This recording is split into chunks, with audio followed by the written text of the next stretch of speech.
Hello students, this is lecture number 3 on limits continuity and differentiability. इस lecture में हम लोग अलजेब्राइक लिमिट्स पार्ट 2 डिस्कस करने जा रहे हैं, जिसमें we will discuss the problem based on the standard formula limit x tends to a x to the power n minus a to the power n upon x minus a equal to n into a to the power n minus one. n belongs to q, n एक rational number है। मतलब हम इस lecture में जो कि हम जिसको नाम दे रहे हैं अलजेब्राइक लिमिट्स पार्ट 2, इस स्टैंडर्ड फॉर्मूला के बेस प्रॉब्लम्स डिस्कस करेंगे। अलजेब्राइक लिमिट्स में जो इन्फिनिटी टाइप हैं वो हम नेक्स्ट लेक्चर में डिस्कस करेंगे, ठीक है, क्योंकि इसमें कुछ अच्छे प्रॉब्लम्स करेंगे तो it will take more time. But हमें ये इंपॉर्टेंट नहीं है यहाँ पर कि भाई कितने लेक्चर्स लग रहे हैं, इंपॉर्टेंट ये है कि हम किसी पर्टिकुलर लेक्चर में कितना सीख रहे हैं। तो पहले ये फॉर्मूला समझते हैं कि कैसा आया। देखिए, ये आपके स्कूल के एग्जाम के हिसाब से भी जो 11th क्लास में बच्चे रहते हैं उनके स्कूल में भी प्रूफ पूछ लिया जाता है, इसलिए इसको हम करेंगे। देखो, since x tending to a it means x minus a will tends to 0, और x माइनस ए का नाम हमने थोड़ा समय के लिए h रख लिया, तो h टेंड्स टू 0। तो वेयर x इक्वल टू क्या बन गया, क्योंकि x माइनस ए को आपने h माना है, तो x equal to a plus h। अब आप ये देखो, आपका क्वेश्चन क्या बन रहा है, limit x tending to a x to the power n minus a to the power n upon x minus a equal to limit h tends to 0, क्योंकि x minus a tends to 0 बन रहा था यहाँ पर, तो वो तो h हो गया। x जो है वो है a plus h whole to the power n minus a to the power n upon a plus h minus a। Limit h tends to 0, ये जो a plus h to the power n है, ये binomial theorem में आप लोगों ने 11th class में पढ़ा था। बाइनोमियल थ्योरम की तरह आप इसको एक्सपेंड कर सकते हो। तो पहली टर्म क्या आ जाएगी, a to the power n, plus दूसरी टर्म क्या आ जाएगी, n upon 1 a to the power n minus 1 into h। Second term क्या आ जाएगी, n minus 1 upon 2 factorial a to the power n minus 2 into h square plus dot dot up to h की power n तक last term जाएगी, plus h to the power n, और minus a to the power n ये पहले से ही था, upon denominator में जो है वो केवल h बचा, न्यूमरेटर में a की पावर n से a की पावर n कैंसिल हो जाएगा। तो आप देख सकते हो फर्स्ट टर्म से लेके और लास्ट टर्म तक सब में h कॉमन है। तो limit h tends to 0, h common ले लिया, तो पहली टर्म बची n इंटू ए की power n minus 1 plus n into n minus 1 upon 2 factorial a to the power n minus 2 into h plus last में h to the power n minus 1 upon h। इस h से ये h cancel हो जाएगा। जब आप limit apply करोगे तो सेकेंड टर्म ऑनवर्ड सभी में h अवेलेबल है, तो ये 0 हो जाएंगे। सेकेंड टर्म्स के आगे की सारी सेकेंड टर्म को इंक्लूड करते हुए सब 0 हो जाएगा। तो केवल आपके पास n into a to the power n minus 1, ये इसका प्रूफ हो गया। अब इसके ऊपर एग्जाम्पल ले लेते हैं। Example 1, evaluate limit x tends to 2 x cube minus 2 cube upon x minus 2। तो आप देखो यहाँ पर ये बिल्कुल स्टैंडर्ड फॉर्म में है, limit x tends to a x to the power n minus a to the power n upon x minus a। तो ये आपको एकदम बिल्कुल फॉर्मूला माइंड में रहना चाहिए। एक बार मैं लिख भी देता हूँ फिर से, x to the power n minus a to the power n upon x minus a जो होता है वो n a to the power n minus 1 होता है, जहाँ पर n एक रैशनल नंबर है। तो यहाँ पर a का काम 2 कर रहा है और n जो है वो 3 है। तो इस क्वेश्चन का आंसर आपको क्या आ गया, n यानी कि 3, a मतलब 2 to the power n minus 1। तो 3 इंटू 2 स्क्वायर मतलब 12। इस क्वेश्चन की लिमिट 12 आ गई। इस क्योंकि ये बिल्कुल स्टैंडर्ड फॉर्म में था। अब दूसरा देखो, ऐसा नहीं कि आपको हमेशा ऐसे बने बनाए क्वेश्चन मिला करेंगे कि आप स्टैंडर्ड लिमिट लगा दो। कई बार आपको उनको लिमिट के अकॉर्डिंग, स्टैंडर्ड फॉर्म के अकॉर्डिंग कन्वर्ट भी करना होता है। जैसे ये क्वेश्चन देखो आप, ये लिखा है लिमिट x टेंड्स टू 1, ये x की पावर 1/3 प्लस x की पावर 1/2, ये x इंटू रूट एक्स है तो x की पावर 1 और x की पावर 1/2 मिलकर 3/2 हो जाएगा। तो ये जो -3 आप इसको पहले देख लो, 0/0 फॉर्म में है, ये 0/0 फॉर्म।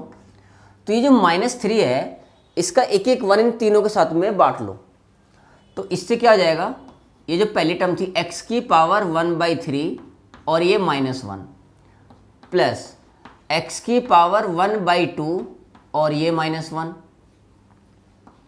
प्लस x की पावर 3/2 और ये -1 अपॉन, इसके फैक्टर हो रहे हैं x -1 x² plus x plus 1, ऐसा लिख सकते हैं।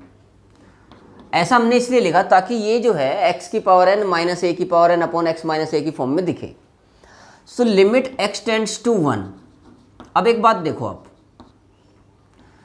ये जो पहली टर्म है x की पावर 1/3, इसे 1 को 1 की पावर 1/3 अपॉन x माइनस 1 ऐसा लिख सकते हैं, प्लस ये x की पावर 1/2 माइनस 1 की पावर 1/2 अपॉन x माइनस 1, अलग अलग के इंडिविजुअल के बाई कर रहे हैं हम लोग, x की पावर 3/2 माइनस 1 की पावर 3/2 अपॉन x माइनस 1। अब आप सोच लोगे ये टर्म कहाँ गई, तो कहीं नहीं गई, ये तो 1 अपॉन में as it is x² plus x plus 1, क्योंकि ये तो 0 भी नहीं हो रहा ना, ये तो एक 1/3 हो जाएगा x के 1 डालने पर, तो इससे कोई फर्क नहीं पड़ रहा है। लेकिन अब आप देखो ये लिमिट अंदर ले जा सकते हैं हम, क्योंकि इन तीनों की लिमिट फाइनाइटली अलग अलग एग्जिस्ट करती है। तो जो फंडामेंटल थ्योरम मैंने आपको बताई थी कि लिमिट आप तभी अंदर लेके जा सकते हो जब सबकी लिमिट एग्जिस्ट करती हो। तो ये तीनों के तीनों 0/0 फॉर्म में है और x की पावर n माइनस a की power n upon x minus a के पैटर्न को फॉलो कर रहे हैं। तो पहला क्वेश्चन, जब ये लिमिट यहाँ जाएगी तो यहाँ a जो है 1 है और n जो है वो 1/3 है, तो 1/3 1 की पावर 1/3 माइनस 1, ये इसकी लिमिट हो जाएगी, प्लस इसकी लिमिट क्या हो जाएगी 1/2 1 की पावर 1/2 माइनस 1 प्लस 3/2 इंटू 1 की पावर 3/2 माइनस 1। हालांकि कुछ बच्चे इसको बहुत इजीली डायरेक्ट भी समझ गए होंगे, बट मैंने फिर भी फॉर्मूला अप्लाई कर दिया, इंटू 1/3, जब आप x की 1 यहाँ पर डालेंगे तो 1 की पावर -2/3, ये भी 1 हो गया, ये भी 1 हो गया, ये भी 1, तो यहाँ पर केवल 1/3 प्लस 1/2 प्लस 3/2, तो 1/2 प्लस 3/2 4/2 मतलब 2, तो 1/3 प्लस 2 इंटू 1/3 7/3 मतलब 7/9, ये इस क्वेश्चन का आंसर हो गया। Example 3, limit x tends to 2 cube root of 10 minus x minus 2 upon x minus 2। अब आप देखो, जब आप x की जगह यहाँ पर 2 पुट करते हो तो 10 माइनस 2 8, 8 की पावर 1/3 मतलब 2, 2 माइनस 2 यानी कि 0, तो 0/0 फॉर्म में है ये। लेकिन ये आप देख सकते हो कि ये x की पावर n माइनस a की power n upon x minus a ऐसे स्टैंडर्ड फॉर्म में नहीं है। तो इस क्वेश्चन को आप दो तरीके से कर सकते हो, एक लिमिट x टेंड्स टू 2, एक इसमें आप एडजस्टमेंट करो, यहां पर क्या लिखा है 10 माइनस x की power 1/3 minus 2 upon x minus 2 ऐसा लिखा है। अगर मैं इसको स्टैंडर्ड पैटर्न में फॉलो करूं तो यहां पर 10 माइनस x है, यानी कि x का काम ये कर रहा है, तो a की पावर 1/3 यानी कि इस 2 को मुझे बना देना चाहिए 8 की पावर 1/3, तभी 2 आएगा। तो x की पावर n माइनस a की power n upon x minus a, तो यहाँ x क्या है, इस x माइनस 2 की जगह मैंने क्या किया 10 माइनस x ले लिया और माइनस a की वैल्यू 2, 8, a की वैल्यू 8। ऐसा करने से क्या हुआ, ये बन गया 2 माइनस एक्स, जबकि ये x माइनस 2 था, x माइनस 2 था तो माइनस यहाँ पर स्टार्टिंग में लगा देंगे। अब आप देखो ये एडजस्टमेंट करने से limit x tends to a, अब यहाँ पर x चूंकि tan माइनस एक्स बन चुका है, यहाँ तो x है तो यहाँ भी आपको वो चेंजेस करने पड़ेंगे। तो इस क्वेश्चन में और ये चेंज करना पड़ेगा आपको, लिमिट अगर x जो है 2 को टेंड कर रहा है, x 2 को टेंड कर रहा है तो माइनस एक्स जो है वो -2 को टेंड करेगा, tan ऐड कर दो तो tan minus x will tends to -2 + 8, it means tan minus x will tend to 8। तो ये जो लिमिट x टेंड्स टू 2 थी, this is equivalent to tan minus x tends to 8। तो यहां पर आप लिख सकते हो tan minus x tends to 8। अब tan minus x to the power 1/3 minus 8 की power 1/3 upon tan minus x minus 8। अब आप थोड़ा समय के लिए सोचो, ऐसे दिखना चाहिए आपको कि tan माइनस एक्स जो है वो x है, केवल x। तो देखो limit x tends to a, x की पावर n माइनस a की power n upon x minus a standard form में आ गया। तो आप यहां पर सीधा फॉर्मूला लगा सकते हो, तो माइनस तो ये एज इट इज n जो है वो 1/3 है, a जो है वो 8 है की पावर n माइनस 1 यानी कि 1/3 माइनस 1। तो -1/3 इंटू 8 जो है वो 2 की पावर 3 होता है, 2 की पावर 3, और जो 1/3 माइनस 1 ये हो गया माइनस का 2/3, 3 से 3 कैंसिल, 2 की पावर -2 मतलब 1/4, तो -1/3 इंटू 1/4। तो कुल मिला के आपके इस क्वेश्चन का आंसर -1/12 आ गया। अब बच्चे सोचते होंगे कई बार कि ये जो तरीका है सर ये एडजस्टमेंट करने वाला, ये तो थोड़ा कन्फ्यूजिंग सा लग रहा है, कैसे मैनेज करेंगे अगर मान लो थोड़ी बहुत गलती होगी तो ऐसा नहीं है कि इसका दूसरा तरीका नहीं है, बिल्कुल कर सकते हो। हालांकि आप थोड़ा सा प्रैक्टिस करोगे तो ये भी सेट करना बहुत जल्दी सीख जाओगे, तो ये कन्फ्यूजिंग नहीं है। बस माइंड में ये रहना चाहिए कि जो x टेंडिंग टू a है वही x की पावर n माइनस a की power n upon x minus a में होना चाहिए, x सेम रहना चाहिए, तब आप सीधा सीधा फॉर्मूला लगा सकते हो। लेकिन थोड़ा इसको ईजी बना सकते हैं, मतलब क्योंकि फर्स्ट टाइम आप ऐसा क्वेश्चन कर रहे हो इसलिए मैं ईजी वर्ड यूज कर रहा हूँ, बाकी ईजी तो यही है। देखो put x minus 2 equal to t, यानी कि x इक्वल टू आपने 2 + t ये रख लिया, x इक्वल टू 2 + t। तो जब x टेंडिंग टू 2 है तो t टेंडिंग टू 0, तो आपका क्वेश्चन क्या बन जाएगा, limit t tends to 0, tan minus x, tan minus 2 + t की power 1/3 -2 upon x minus 2, x क्या है 2 + t -2। तो limit t tends to 0,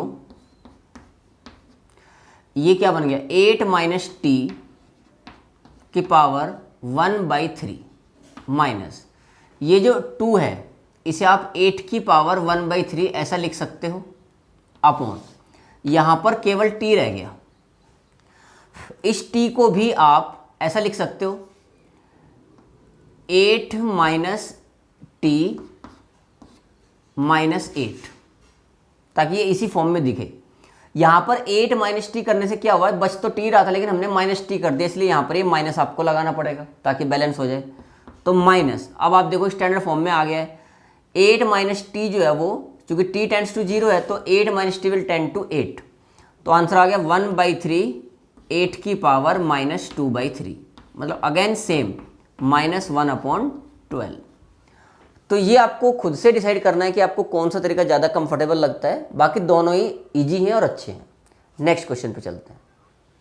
next है बहुत बढ़िया क्वेश्चन है, limit x tends to 1 x to the power p + 1 minus p + 1 into x plus p upon x minus 1 का whole square. अगर आप x की जगह पर 1 डायरेक्ट पुट करते हो तो आप देख सकते हो 1 और ये -1 0 माइनस p + p 0 अपॉन 0, तो ये 0/0 फॉर्म में है, 0/0 फॉर्म में है ये। तो लिमिट x टेंड्स टू 1, अब हम इसको अपने अकॉर्डिंग कन्वर्ट करने की कोशिश करते हैं। x माइनस वन दोनों का फैक्टर है, न्यूमरेटर का भी और डिनोमिनेटर का भी। तो इसे आप ऐसे लिख सकते हो x की power p plus one minus p x minus x plus p upon x minus one का होल स्क्वायर।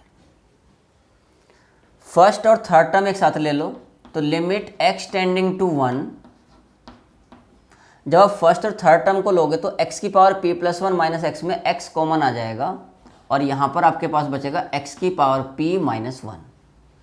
सेकेंड और फोर्थ टर्म में माइनस p कॉमन आ रहा है x minus one upon x minus one का whole square. चूंकि x tending to one है, it means x is not equal to one, x is not equal to one, it means x minus one is not equal to zero. तो numerator और denominator दोनों को x minus one से divide कर दो, तो limit x tends to one, जब आप डिवाइड करोगे तो x इंटू एक्स की power p minus one upon x minus one ऐसा, और माइनस p, और डिनोमिनेटर में x माइनस वन ये बचा। अगर आप इसको ध्यान से देखो तो ये आपको जो लिखा हुआ है ये किसी सीरीज की याद दिला रहा होगा आपको, जीपी की, जीपी का sum of p terms. A r की power n minus one upon r minus one होता था, यहाँ एन की जगह पी है, तो ए आर की power p minus one upon r minus one. ठीक है, तो आप चाहो तो इसको ऐसे भी लिख सकते हो, limit x tending to one, ये जो सम आपने लिखा है ये सम है एक्चुअली x की पावर वन प्लस एक्स की पावर टू प्लस एक्स की power three plus up to x की पावर p, और ये minus p as it is upon x minus one. उम्मीद है समझ में आ गया होगा। अब ये जो p है, इस p को आप one plus one p times लिख सकते हो, और एक एक वन इन सबके साथ में ले लो, क्योंकि ये टोटल टर्म्स भी p है, x की पावर वन, x की पावर टू, x की power three up to x की पावर p तक जा रहा है। तो जब हम इसको ऐसे लिखेंगे तो ये क्या बन जाएगा, limit x tends to one. अब आप देखना x माइनस वन पहली टर्म बनी, एक वन इसके साथ में ले लिया, एक एक्स स्क्वायर माइनस वन, फिर एक्स क्यूब माइनस वन, और लास्ट में x की power p minus one whole upon x minus one. ठीक है, वन वन वन वन मिलके p हो गया। तो इसे आप ऐसा भी लिख सकते हो, limit x tends to one, देखो x minus one upon x minus one, अलग अलग के अपॉन कर रहे हैं, प्लस जो एक्स स्क्वायर माइनस वन था इसे x square minus one square upon x minus one ऐसा लिख सकते हो। एक्स क्यूब माइनस वन को आप x cube minus one cube upon x minus one ऐसे लिख सकते हो, और लास्ट जो टर्म है x की पावर p माइनस वन की power p upon x minus one ऐसा लिख सकते हो। अब ऐसा हमने क्यों लिखा, ऐसा हमने इसलिए लिखा कि ऐसा लिखने से आपको फील आ रहा होगा limit x tends to a x की पावर n माइनस a की power n upon x minus a का हर टर्म में। तो जब आप वो फॉर्मूला इसमें अप्लाई करोगे, पहला जो लिमिट बनेगी ये यहाँ से मैं यहाँ पर आ रहा हूँ भाई, ठीक है, या यही लिख लेते हैं, यहाँ आ जाते हैं। तो equal to limit x tends to one x minus one upon x minus one, ये वन हो जाएगा, plus x square minus one square upon x minus one, ये लिमिट टू आएगी। फॉर्मूला वही लगा रहे हैं सब जगह, एन ए की पावर एन माइनस वन, ये जो तीसरी है लिमिट थ्री आ गई, और लास्ट में लिमिट p आ गई। तो ये वन से लेके p तक के कॉन्सिक्यूटिव p नेचुरल नंबर्स का सम है, जो कि आपको पता है क्या होता है, p into p plus one by two. तो ये इस क्वेश्चन का आंसर हो गया। नेक्स्ट एग्जांपल है, ये भी एक बहुत बढ़िया क्वेश्चन है, limit x tends to zero cube root of one plus x square minus fourth root of one minus two x upon x plus x square. तो x टेंडिंग टू जीरो है, it means x is very small. और आपने एक formula binomial theorem में पढ़ा था कि one plus alpha to the power n, when alpha का जो मैग्नीट्यूड है वो वन से कम हो तो क्या होता है इसका expansion, one plus n alpha plus n into n minus one upon 2 factorial alpha square plus dot dot up to infinity. अब अगर यहाँ पर डिनोमिनेटर में पावर 2 है हाईएस्ट, तो आपको 2 टर्म तक ही एक्सपेंड करना है, 3 है तो 3 तक करना है, ठीक है। अब आप इसको देखो ऐसे लिख सकते हो, लिमिट एक्स टेंडिंग टू 0, इसे आप क्या लिख सकते हो, 1 प्लस एक्स स्क्वायर की पावर 1/3 माइनस 1 माइनस 2x की पावर 1/4 अपॉन x कॉमन ले लिया, x कॉमन लेके ये 1 प्लस एक्स ऐसा बन गया। लिमिट x टेंड्स टू 0, अब अगर आप इसको एक्सपेंड कर दो ये फॉर्मूला लगा के, तो यहाँ पर 1 तो 1 है और अल्फा का काम एक्स स्क्वायर कर रहा है, पावर 1/3, तो ये बना 1 plus 1/3 into x square plus 1/3 into minus 2/3 upon 2 factorial x की power 4 plus dot dot up to infinity तक, तो ये हो गया। इसी तरीके से इसको एक्सपेंड कर लेंगे, 1 minus 1/4 into 2x plus 1/4 into minus 3/4 upon 2 factorial और यहाँ पर 2x का square upon x into 1 plus x. देखो यहां पर ये 1 से 1 कैंसिल आउट हो गया, और ये वाली जो थर्ड टर्म हमने लिखी है, अगर आप इसको नहीं भी लिखो तो भी चलेगा, क्योंकि यहां पर तो हाईएस्ट पावर जो है वो 2 ही था डिनोमिनेटर में। तो देखो क्या बच रहा है, यहां एक्स स्क्वायर है और ये प्लस का x/2, तो पहले x/2 वाली टर्म लिखी, तो limit x tending to 0 x upon 2, फिर एक्स स्क्वायर वाली टर्म देखो, यहां पर एक्स स्क्वायर वाली टर्म 1/3 है, तो प्लस 1/3 यहां से आ गया, और अगर यहां से देखें तो ये भी एक्स स्क्वायर वाली टर्म थी, तो माइनस का 3/16 और एक 2 से एक 2 कैंसिल हो जाएगा, और फिर 2 से 16 8 टाइम्स, तो माइनस का 3/8 बचेगा यहाँ पर, minus 3/8 into x square plus, इसके आगे की टर्म हमें लिखने की जरूरत नहीं है, upon x into 1 plus x. इसके आगे इसलिए लिखने की जरूरत नहीं क्योंकि आगे तो सारी टर्म 0 ही होनी है। अब आप देखो x जो है न्यूमरेटर से कॉमन आ रहा है, तो x यहाँ से भी कॉमन लिया, एक पावर यहाँ कैंसिल हो जाएगी, इससे ये कैंसिल हो जाएगा। जब आपने एक x कैंसिल कर लिया तो आप देख सकते हो कि सेकंड टर्म में एक x बचा, उसके आगे फिर एक्स स्क्वायर एक्स क्यूब सब है, और डिनोमिनेटर में केवल 1 प्लस एक्स बचा। अब ये 0/0 फॉर्म नहीं है, तो आप लिमिट अप्लाई कर दो, तो न्यूमरेटर में तो क्या बचा 1/2, ये पूरा आगे इसके 0 हो जाएगा, अपॉन 1 प्लस 0, तो कुल मिला के आंसर क्या आ गया 1/2। तो बच्चों ये था अलजेब्राइक लिमिट्स का पार्ट सेकंड, जिसमें हम लोगों ने formula limit x tends to a x की power n minus a to the power n upon x minus a equal to n into a to the power n minus 1 के ऊपर problems discuss की। अब algebraic limits का जो part third है, जिसमें limits of the form infinity upon infinity या infinity minus infinity को हम लोग डिस्कस करेंगे। वो भी अलजेब्राइक लिमिट्स ही है, और वो हम लोग लिमिट्स कंटिन्यूटी एंड डिफरेंशियबिलिटी के लेक्चर नंबर 4 में डिस्कस करेंगे। लिमिट्स का lecture number 4 means algebraic limits का पार्ट 3। Okay, thank you.